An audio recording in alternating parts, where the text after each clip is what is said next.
Shalom saudara yang diberkati Tuhan, salam sejahtera buat saudara di dalam Tuhan. Apapun yang terjadi dalam hidup ini, jangan sampai kita kehilangan pengharapan, apalagi kehilangan kepercayaan kepada Tuhan. Saudara, mari kita persiapkan hati kita menerima firman Tuhan lewat streaming ini dengan tema yaitu mengenal Allah yang Maha Kudus. Kita mulai pembacaan Alkitab dari Yesaya 6 ayat 3 sampai yang kelima. Demikian firman Tuhan. Dan mereka berseru seorang kepada seorang, katanya, Kudus, kudus, kuduslah Tuhan semesta alam, seluruh bumi penuh kemuliaannya. Maka bergoyanglah alas ambang pintu disebabkan suara orang yang berseru itu. Dan rumah itu pun penuhlah dengan asap. Lalu kataku, celakalah aku binasa, sebab aku ini seorang yang najis bibir, dan aku tinggal di tengah-tengah bangsa yang najis bibir. Namun mataku telah melihat Sang Raja, yakni Tuhan semesta alam. Saudaraku, saya mencoba memakai analogi matahari, meskipun ini bukan analogi yang akurat, untuk menerangkan tentang Allah yang Maha Kudus. Saudara, kita tahu wujud matahari itu sempurna dan memancarkan sinarnya dengan sempurna juga. Meskipun matahari itu kita pernah lihat redup atau mendung, akan tetapi matahari itu tetap memancarkan sinarnya dengan sempurna.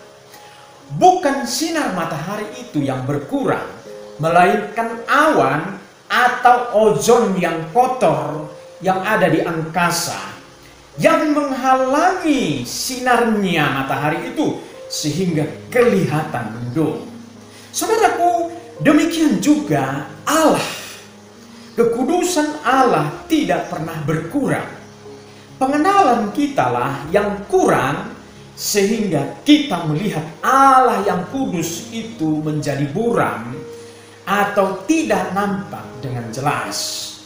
Ayub pernah berkata demikian, Allah itu besar, tidak tercapai oleh pengetahuan kita.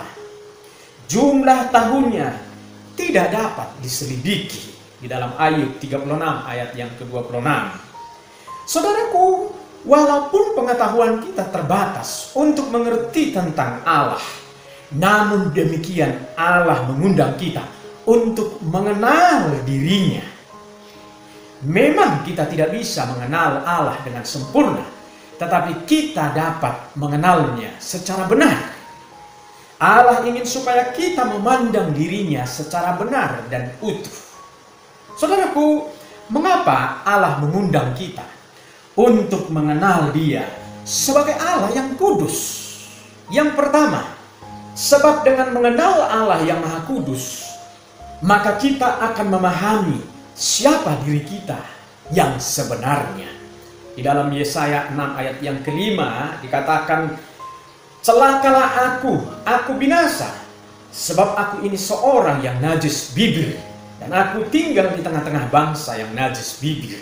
Saudaraku, Allah yang memperkenalkan dirinya kepada kita adalah Allah yang Maha Kudus, yang mengajak kita untuk mengenal Dia sebagai Allah yang kudus. Mengapa?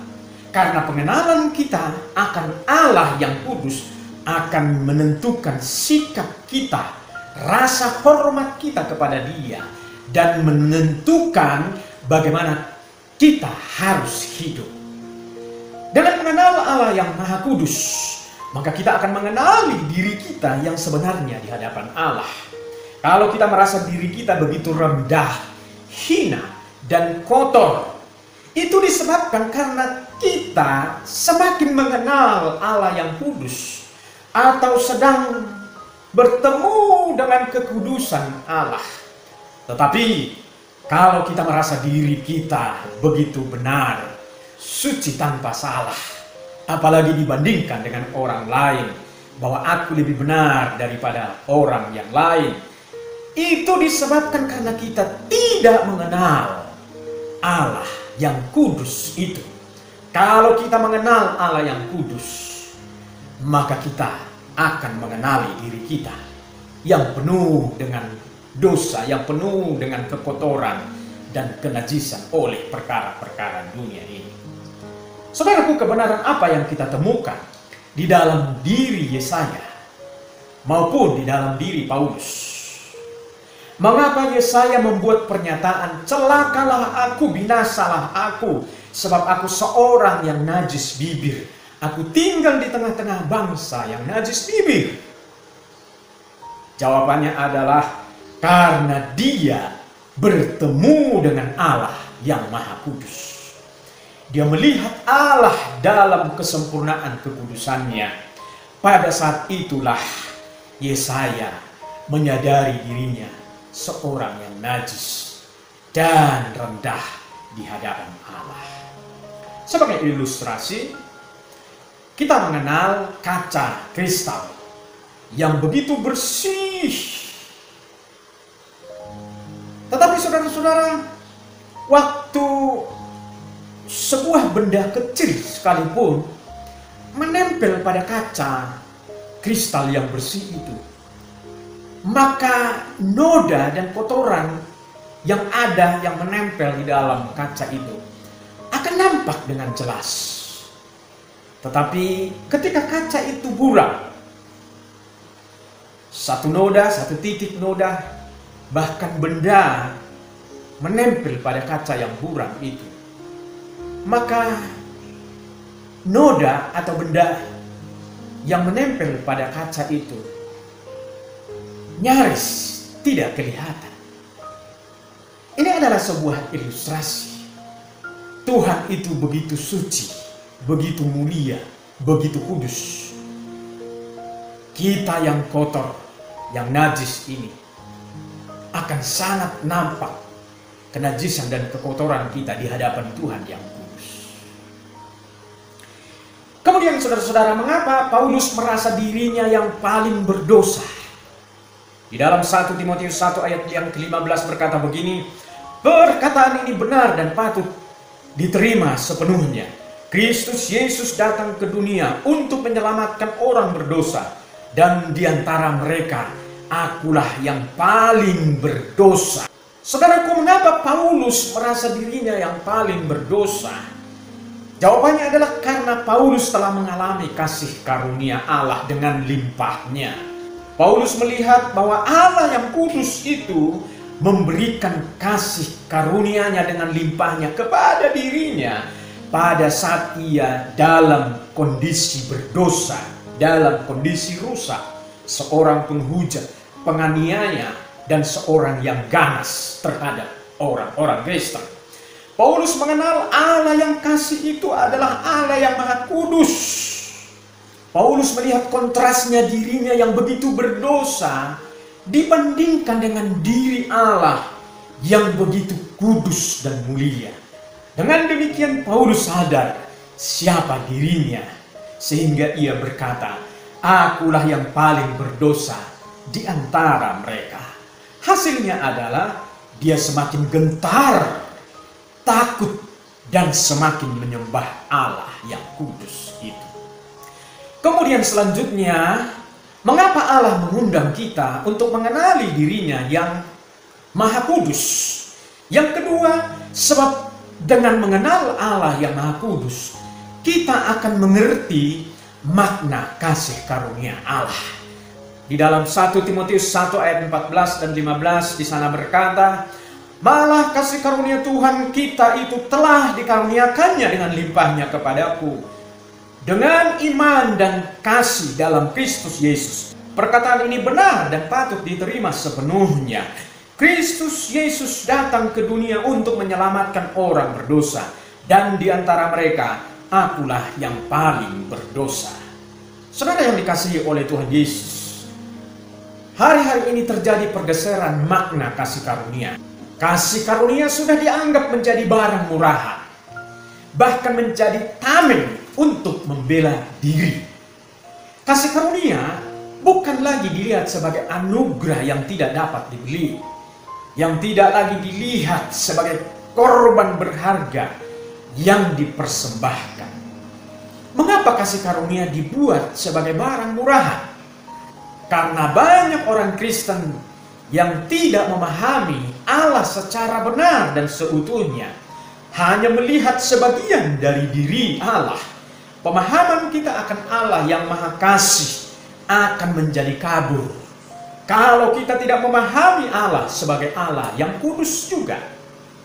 Dengan kita mengenal Allah sebagai Allah yang Maha Kudus, maka mata kita akan terbuka, konsep kita akan berubah tentang makna dari kasih karunia. Kasih karunia bukan kelonggaran untuk kita melakukan semaunya kita. Kasih karunia ada aturannya, yaitu firman Allah yang kudus. Kita hanya bisa melakukan yang firman Tuhan ajarkan. Di luar itu kita sudah melanggar kekudusan Allah. Kalau kita melihat Allah dari sudut pandang Allah yang kudus, maka kita akan semakin takut kepada Allah. Kita akan semakin hormat dan menyembah Dia. Kita akan semakin menjauhi dosa. Akan tetapi jika kita tidak mengenal Allah yang kudus, maka Allah menjadi sesuatu yang biasa. Kasih karunia Allah menjadi barang murahan. Dosa bukan lagi sebuah pelanggaran. Dan perasaan bersalah tidak ada lagi ketika kita melakukan dosa ataupun kejahatan. Dan ini sangat berbahaya. Hal-hal yang demikian inilah yang dialami oleh orang-orang Kristen di Amerika, di Eropa, di negara-negara yang sudah sekuler. Orang-orang Kristen di sana, bahkan saya katakan di negara kita pun orang-orang Kristen sudah melakukan hal yang sama seperti di negara-negara maju. Bagaimana kondisi kekristenan hari-hari ini? Saudaraku, orang-orang Kristen sudah menganggap apa yang rohani sudah disekularisasikan oleh modernisasi. Modernisasi sudah menggeser nilai-nilai kekristenan. Dosa bukan lagi sebuah pelanggaran. Dosa sudah dianggap biasa karena sudah bisa diterima oleh sebagian besar masyarakat. Seks bebas, homoseksual sudah biasa. Dan akhirnya gay dan lesbian sudah bisa diterima di gereja, terutama di gereja-gereja di Eropa dan di Amerika. Dan para gay dan lesbian sudah dinikahkan secara resmi, diberkati di gereja tertentu di Eropa dan di Amerika. Saudaraku, dunia kekristenan sudah dilanda oleh modernisasi. Pertanyaannya, di manakah kekudusan Allah itu? Apakah Allah yang Maha Kudus itu sudah kompromi dengan dosa? Saya katakan Alkitab dengan jelas berkata, tidak. Allah tidak pernah kompromi dengan dosa dan kejahatan yang dilakukan oleh manusia, oleh orang-orang Kristen. Manusialah yang harus menyesuaikan dirinya dengan Allah yang kudus. Orang-orang percaya harus menyesuaikan dirinya dengan Allah yang kudus. Sebab di dalam 1 Petrus 1 ayatnya yang ke-15 dan 16 berkata demikian, hiduplah sebagai anak-anak yang taat dan jangan turuti hawa nafsu yang menguasai kamu pada waktu kebodohanmu. Tetapi hendaklah kamu menjadi kudus di dalam seluruh hidupmu, sama seperti Dia yang kudus yang telah memanggil kamu. Sebab ada tertulis, kuduslah kamu, sebab aku kudus. Saudaraku, orang percaya tidak boleh kompromi dengan dosa, apapun alasannya. Di dalam Roma ayat yang keempat juga berkata, maukah engkau menganggap sepi kekayaan dan kemurahannya, kesabarannya dan kelapangan hatinya? Tidakkah engkau tahu bahwa maksud kemurahan Allah ialah menuntun kepada pertobatan?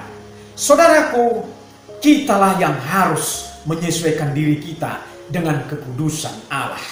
Itulah sebabnya kita perlu berhati-hati di tengah-tengah kehidupan yang kita jalankan, di tengah-tengah dunia ini. Dunia ini penuh dengan tawaran yang akan membuat kita jatuh di dalam dosa, yang akan membuat kita hidup di dalam hawa nafsu dunia dan kenajisan dunia ini. Saudaraku, Allah masih memberikan kemurahannya kepada kita untuk kita berbalik kepada Allah kita yang Maha Kudus itu.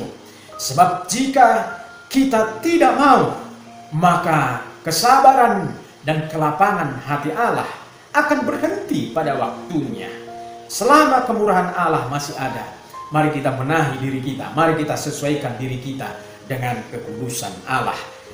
Saudaraku, jika kita tidak taat dan tidak mau hidup di dalam kekudusan Allah, maka saudaraku, kekudusan dan keadilan Allah akan berlaku dalam hidup kita, yaitu penghukuman.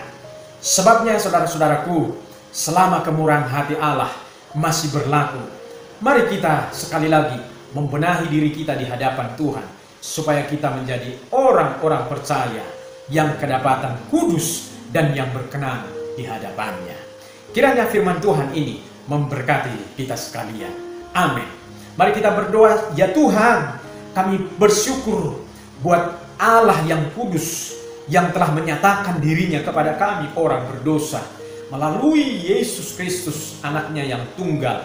Dia rela hina, mati tergantung antara langit dan bumi, hanya untuk kepentingan kami, supaya kami yang berdosa, supaya kami yang jahat, kami dibenarkan, dosa kami diampuni dan disucikan oleh darahnya. Tuhan, terima kasih bahwa kami adalah orang-orang yang berbahagia dan mulia di mata Allah, oleh sebab karya Yesus Kristus yang begitu sempurna dalam hidup kami. Sampai hari ini kami melihat penyertaan Tuhan yang sempurna dalam hidup kami. Kami melihat Tuhan itu masih menolong menyertai kami di dalam kami melewati hari-hari yang kami lewati ini. Tuhan, terima kasih buat anugerah-Mu. Berkat-Mu kiranya atas segenap jemaat-Mu, atas setiap umat-Mu Tuhan yang sudah mendengar firman-Mu, agar kami mengenal Engkau Allah yang Maha Kudus, dan menyadari diri kami bahwa kami adalah manusia berdosa, dan hanya oleh karena darah Yesus kami dibenarkan, supaya kami menyadari betapa besarnya anugerah dan kasih karunia Allah yang diberikan Tuhan bagi kami. Terima kasih Bapa, terpujilah nama-Mu. Berkat-Mu turunlah atas setiap jemaat-Mu. Berkat damai dan sejahtera dari Allah Bapa, kasih karunia dan rahmat Tuhan Yesus Kristus, serta pertolongan, penghiburan, kekuatan Roh Kudus menyertai saudara-saudara sekalian hari ini sampai Maranatha. Tuhan Yesus menjemput setiap kita yang percaya. Haleluya. Amin.